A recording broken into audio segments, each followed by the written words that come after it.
经轮值都一半了，海水都打进来，后面的不要进去了，要跟大家停工了。砂石车驾驶拿起对讲机，急忙提醒后方车辆。只见港边泥黄色的水一波接着一波，不断灌进港内，马路成了水道，已经淹了半个轮胎高。没有办法了。挖土机在泥水中仿佛成了一个个孤岛，全都动弹不得。民众急忙 po 网表示，海水倒灌溃堤了。台北港务公司澄清，降水量超过127毫米，又适逢满潮才会海水倒灌，使台北港填海造地的区域淹水漫流，不是溃堤事件。受到风神台风和东北季风共伴效应影响，双北多地区下起间歇性豪大雨，新北五股疏洪一路淹成汪洋一片，进口轿车淹到半个轮胎高卡在路中，一度造成2人1狗受困。淡水地区同样风强雨骤，2块巨大铁皮在路中飞来飞去，发出巨大声响，吓坏用路人。另外，马路和办公室也被泥水侵袭，淹得惨兮兮。车行驶在路上，处处都是瀑布，巷子淹到水不断往路上流，倒塌的路树占了一个县道。新北市林口区已经是淹水2级警戒，另外包含新北市三峡区、新店区、深坑区等处也都是图16黄色警戒。机车横倒在连结车前方，新北市莺歌区一名王姓骑士不敌阵风，自摔后滑行撞上连结车。双北地区风雨不容小觑。3立新闻郑小人教授综合报道。狂风暴雨中，雨伞被吹到开花，学生快要站不稳，一群人挤在走廊，怕一出去就被吹走。但也有人苦中作乐，戴着安全帽挑战强风的威力。文化大学学院门口地毯被吹飞，地面湿漉漉，工作人员赶紧刮除地面的水。阳明山出现最高11级阵风，校方赶紧宣布20号下午3点起紧急停课。21号所有校区才远距线上教学，因为上学路实在太危险。没有挡到风，不好牵，车都在晃。后山上骑士摔车画面曝光，让人看了捏把汗。2人合力才稳住机车，但另一位骑士就没这么幸运，连人带车被狂风吹倒。淡江大学也传出灾情，黄色泥水淹过脚踝，学生赶上课还得涉水爬坡，无奈到苦笑。学院外的楼梯变成小瀑布，校内建筑物的外墙瓷砖疑似被暴雨打落，碎片散落满地，幸好没砸到人。我的妈耶！学生忍不住惊呼：一夜狂风骤雨，中央大学校园内参天大树被连根吹起，倒在路中央，上学路秒变障碍赛。山间雨势猛烈，19号夜间，政大校园的风雨走廊淹成泥流河，学生左闪右逃，但水势实在太汹涌，同学无奈表示，想要回宿舍得溯溪，各个凌晨落汤鸡也让学生们好哀怨。3立新闻综合报道。浑浊泥水淹没半台车，宜兰县外澳接天宫的涵洞，银色轿车掉在积水中。气象署也在20号中午启动大规模剧烈豪雨作业，基隆北海岸，还有在大台北地区跟宜兰地区，尤其是在偏山区的地方，整体上雨量的预估可以来到大豪雨的等级，也就是350毫米以上。基隆河上游强降豪雨，水位持续上涨。19号晚间，圆山子达警戒水位开始分红，未来降雨趋势。20号白天降雨最剧烈，落在桃园，其次是双北、宜兰地区。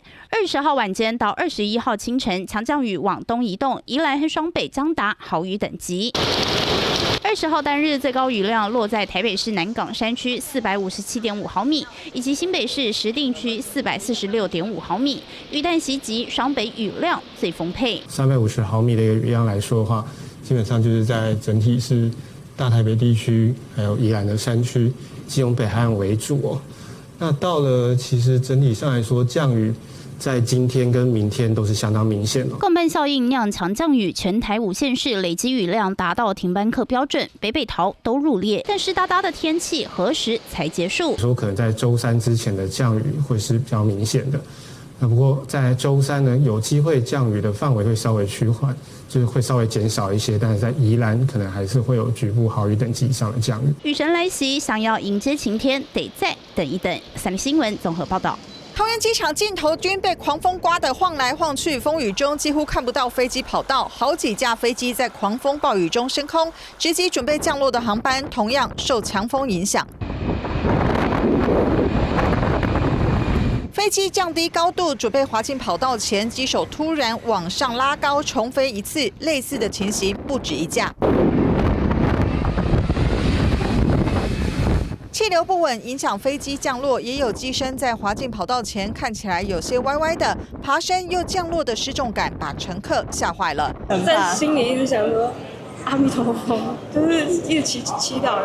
重飞了2次，然后就是下飞机的时候，然后大家在那这样子，很可怕，还有人吐。不太稳，然后就是一般的那种降落程序，然后降落，突然就开始起飞，然后就我们回韩国了。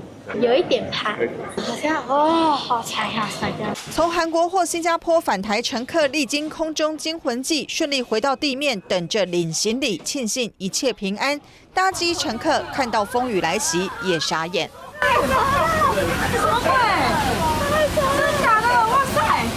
搭接驳机场巴士没看到空桥，商务舱乘客冒雨狂奔，台风共伴效应让准备飞出去的乘客搭机也只能克难前进。三立新闻史明启、王玉文桃园报道。立雾溪堰塞湖形成，全员戒备。透过林保署最新的空拍画面，可以看到蓝绿色的湖水被山峰包围，清晰可见。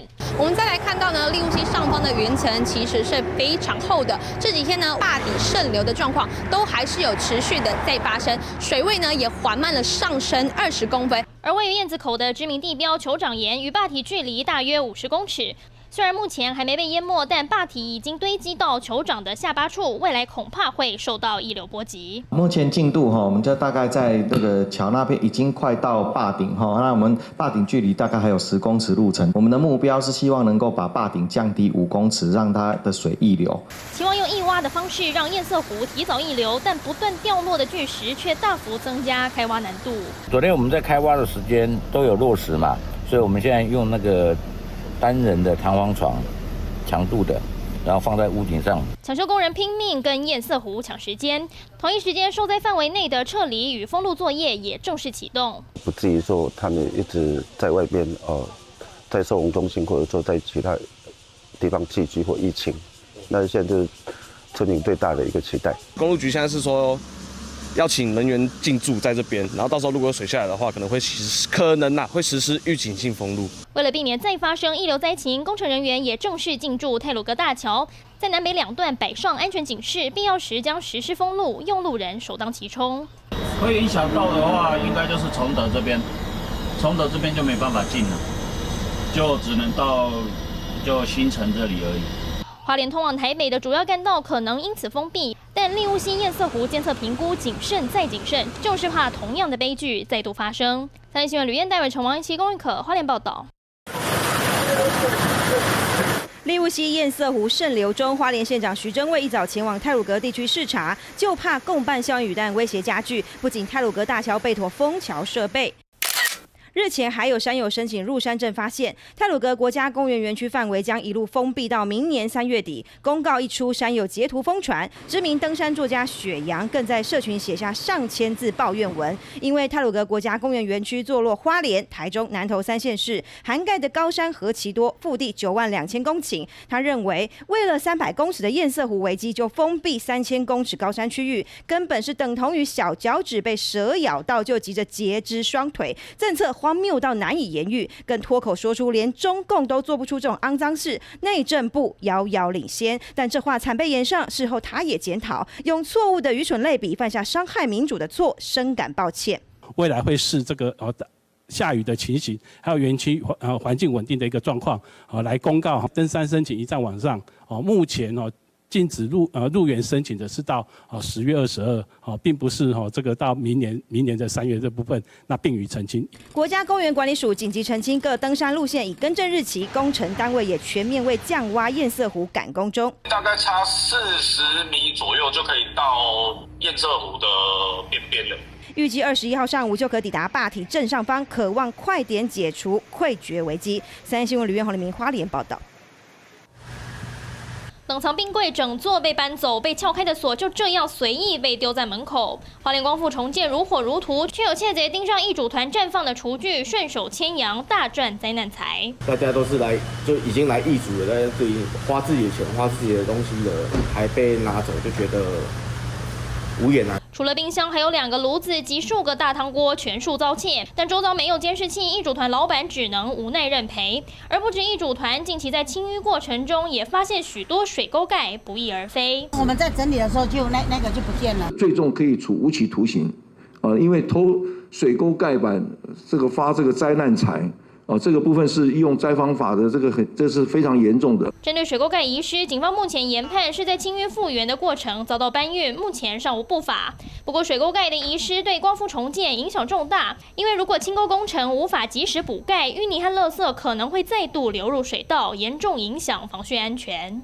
尽量去收集证据，跟这个铺段好，然后因为到时候我要把你写段子的时候就可以先把它写好这样子。我不是律师，我是法律系毕业的。男子自称法务超人，表示要帮灾民打国赔官司，还保证能拿回200万元。有民众察觉不对劲，拍下可疑对话，提醒灾民可能是司法黄牛，要小心。3不，我不收钱，不碰钱，不收礼，就是这个3个原则。希望它是好的一个方向，也不希望是因为有了赈灾的事情，现在你才去表现出你法律的地位，我觉得是不妥。虽然罗南表示是出自好意，但还是引发灾民担忧。光复灾情即将满月，有心人士却想要借机发灾难财，灾后重建还有漫漫长路，灾民们得时刻提高警觉。三立新闻吕彦公可花莲报道。